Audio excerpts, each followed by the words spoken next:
Welcome back to Shy's Big New Who rewatch. We have done another few episodes of Doctor Who. Well, I say a few, five.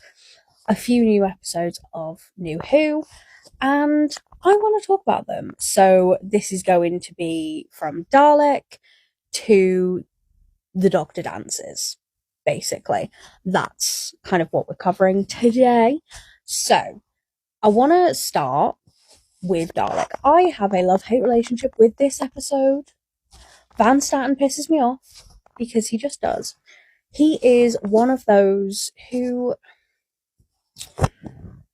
he gives me Trump vibes. I won't lie. He's very, aggressive. He's very me. Everyone's expendable except for me. My collection isn't expendable. I hate everything. Blah, blah, blah. He's very, very negative, very much he's a collector, but not in the right way. If the collection was built in a positive way, then fair enough. But it's the fact that he would have stolen stuff, he would have paid through the nose for certain items just so that he has them and other people don't. But what I will say about this episode is it is the first of many to have little Easter eggs, little nods to the previous seasons, right? So we have a nod to the Cybermen, and I love here how the Doctor basically says that, the stuff of nightmares reduced to an exhibit. Because it's true. The stuff of nightmares, so obviously Nightmare and Silver, etc. People are scared of the Cybermen. People are scared of the Daleks. People are scared of the Weeping Angels. And it's funny because Doctor Who experience. And it's one of those that it's oh, okay, yeah, well, people are scared of these things from Doctor Who. You were hiding behind the sofa when you were a kid, and now they're on display for you to see, right? So, I mean, I'm a huge fan of the Doctor Who experience. I went to it several times, and I am so sad that people now can't experience what I got to experience, and it really, really sucks. But I digress. We will bring it back at some point, please. Please, T. Davis, if you do anything else good with your run, just bring it back. That's all we want, and then you can retire. Okay, just bring back the Doctor Who experience, and then you can retire. We promise. So, obviously, the Doctor first sees the Dalek, and when he comes face to face with it, there's this sadness, there's this anger, there's this kind of, you can tell that these are two creatures, whether you've seen Classic Who or not, you can tell that these two creatures are two with long-standing beef, okay? You can tell that they are creatures who have seen everything. They are the last of their kind, and they are, long time enemies. Obviously, we get the one from Nicholas Briggs as the voice of the Daleks, and I love the way that he voices the Daleks.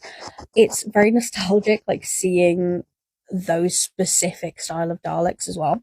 So we see it first chained up and really sad and being I am alone. You are also alone.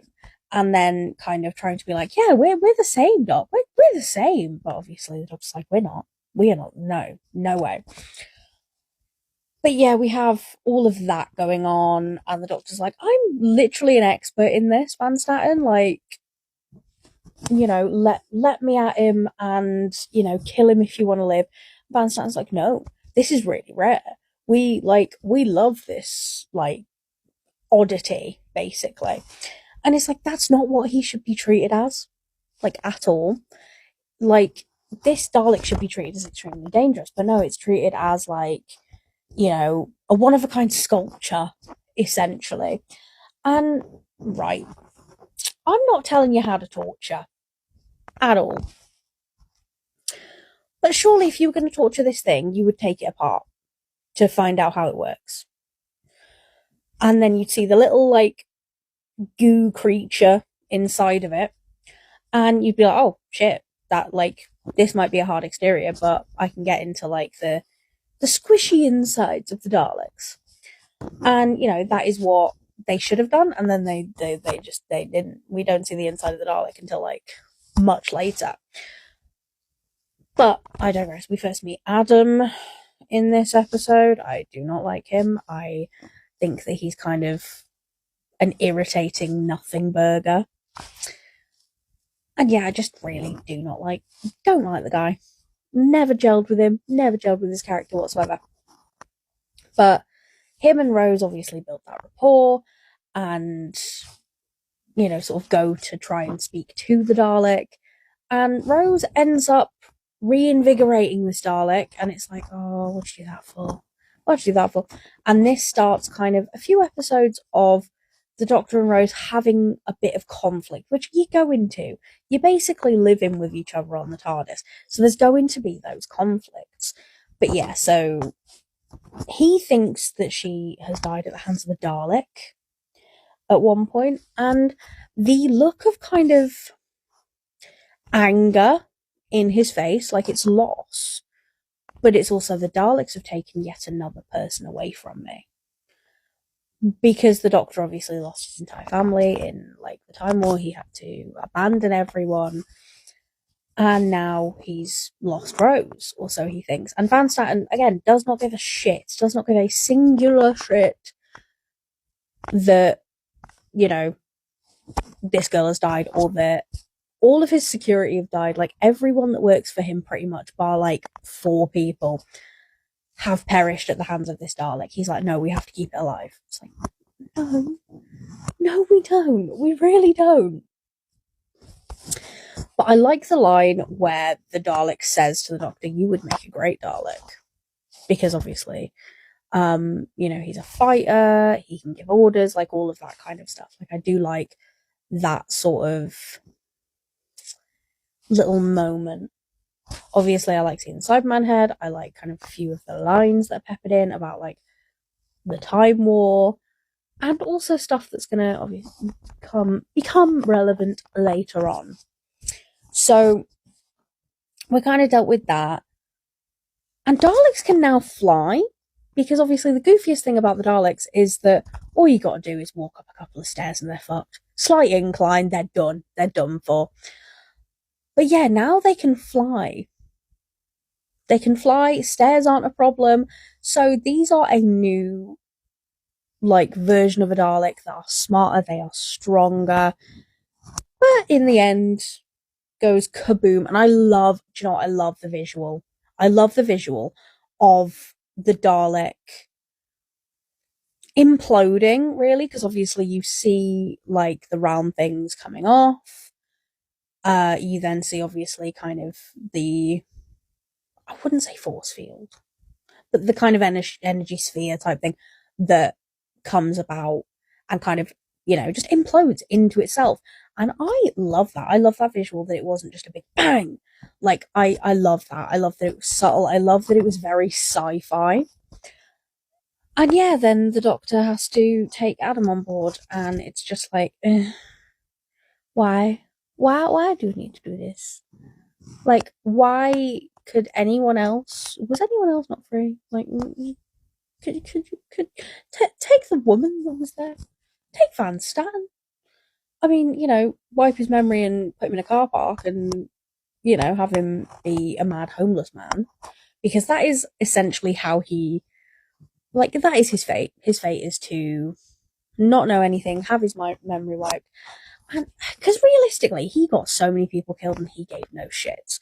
Whereas the Doctor, whenever there is a fatality at his hands, he feels so remorseful. You can see that he takes all of that onto him. He takes that to heart, or to hearts. He takes every loss that has ever been with him. He wears it. He holds it on his shoulders for years and years. You can see that he is still mourning the losses of companions past, of his family, of his planet, of his race. He is still in mourning for all of those people, and that is the huge difference between the Doctor and a lot of other people, like any kind of antagonist that we see in the show, is that he has a heart and that he cares a lot, an awful lot. we're now going to cover the long game. And I know that a lot of people don't remember this episode or don't like this episode. They think it's a bit meh. And I kind of agree. It kind of doesn't add a lot to the overall plot line other than including, introducing Satellite 5, which we will then see as the game station in like a later episode in the season. So I do enjoy Simon Pegg being in this episode. I think Tamsin Greig is a good, I'd say cameo at this point. And when people are like, oh, Doctor Who's really woke now, it's really political, like it was never political back in the day. Okay, there is a giant face, well, I mean, more mouth than anything, living on the ceiling that is like overseeing everything, controlling everything, monitoring everything that everyone sees, says, does, whatever. And also spreading false news. And you're telling me that Doctor Who has never been political. Okay, I have several more examples of episodes where Doctor Who has always been political, or it's always been queer, or, etc., etc., when people are like, oh, it's too woke and it's too gay. Like, it just always has been. It always has been. So, again, I say this episode is kind of a nothing burger. It's kind of like, I like the beef that the Doctor and the editor have, really. Like, the editor, played by Simon Pegg, is he's middle management. Put it that way. He is the face of management, but he works for the Jagrafess. I like the design of the Jagrafess, even if it's a little bit clunky. But in 2005, that was brilliant. That was a brilliant effect. But now, just a little bit lackluster, has to be said. But as I say, I think that this is where Chris Eccleston started to fall out with Russell T Davies and started to have a really shit time on set. Because Simon Pegg, when he's talking about being on Doctor Who, he says, he basically refers to Chris Eccleston as old grumpy guts. Because he says that he was miserable. He was absolutely miserable. Like, as soon as the camera stopped rolling, he didn't want to know anyone, didn't want to talk to anyone. He just really kept himself to himself, but, was pissy about it. And, yeah, you can kind of see that is where that happens with the Doctor Who Confidentials as well. But I feel like he doesn't let it affect his performance, because he's brilliant in this. He's brilliant in every episode after this as well. But this must be where they started to have these little disagreements of, Chris having any kind of creative control over the kind of how he plays the Doctor. And yeah, you can you can see it a little bit in the Confidentials. But anyway, so it's basically just kind of a prelude to obviously losing Adam and then going into sort of the empty child Father's Day, like that kind of era of Doctor Who. I think they needed a filler. This is the filler episode. This is absolutely the filler episode of the this is the filler episode of the season. Really, it really is. And I would very much, I don't know, if you rewatch it, you can skip it. I would say this is a skippable episode. I never skip any, but if you had to, this one.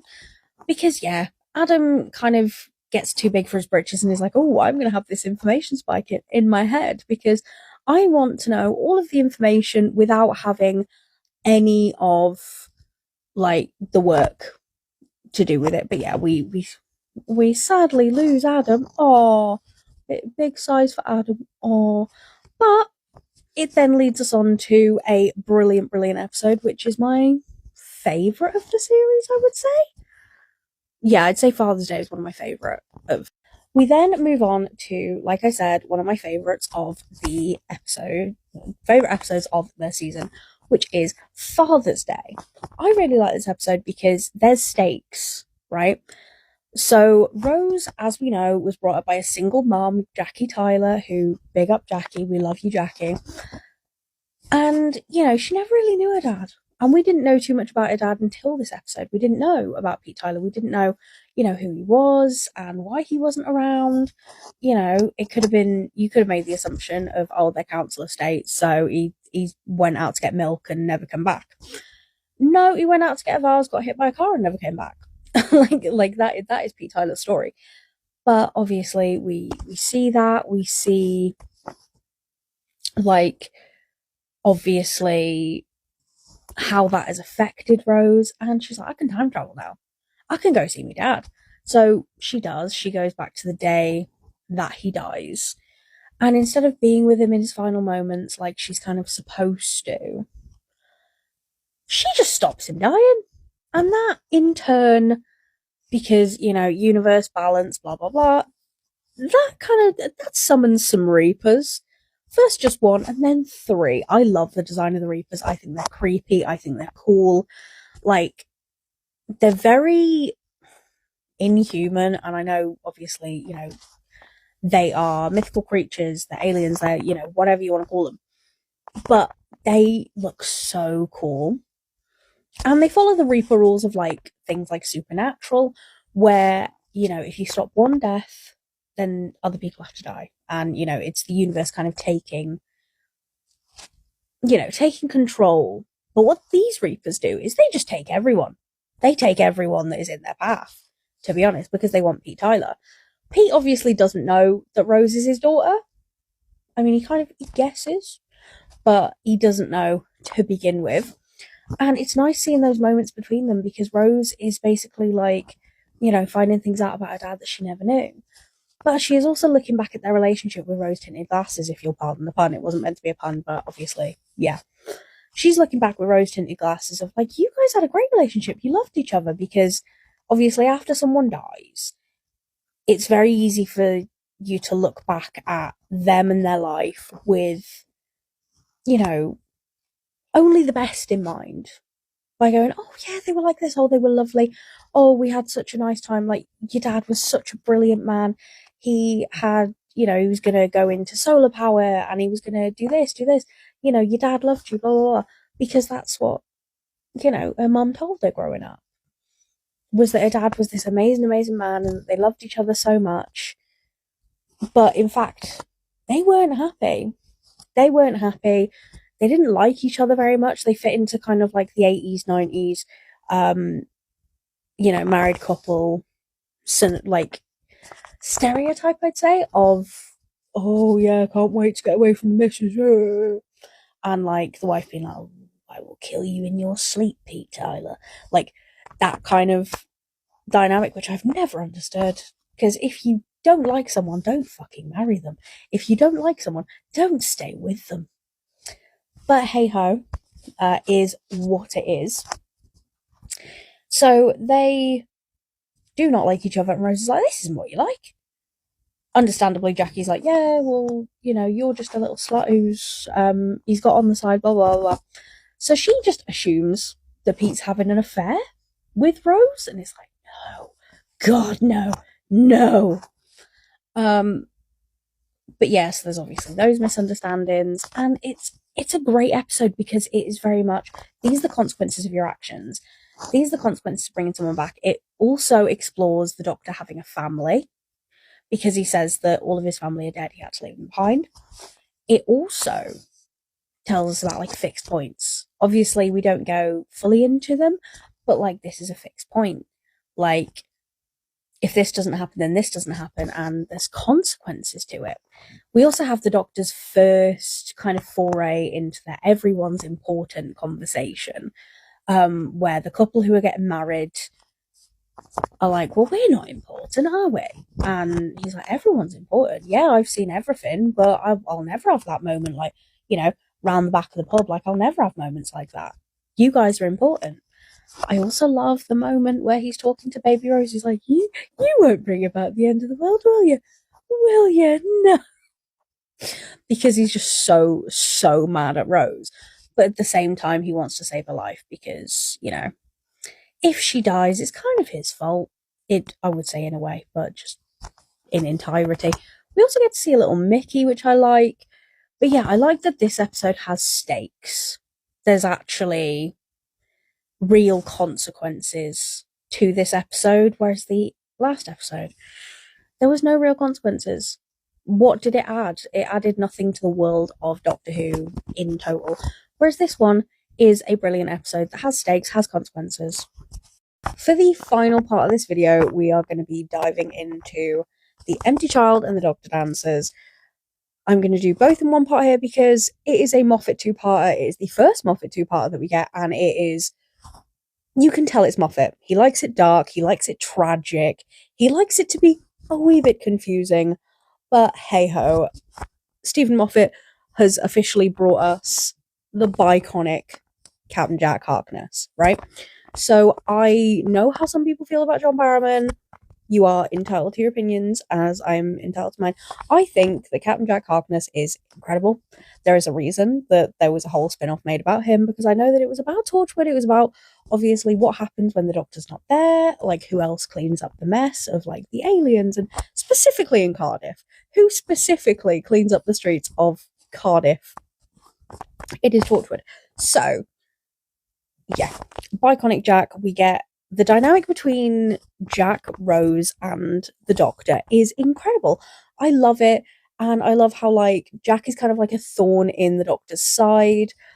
He's kind of like trying to make a joke out of everything. He's trying to, I don't know, like, not antagonize him. He's just wanting to have a little bit of fun, and obviously, you know, we get introduced to a little bit about his lore as well, because obviously we get to see the vortex manipulator.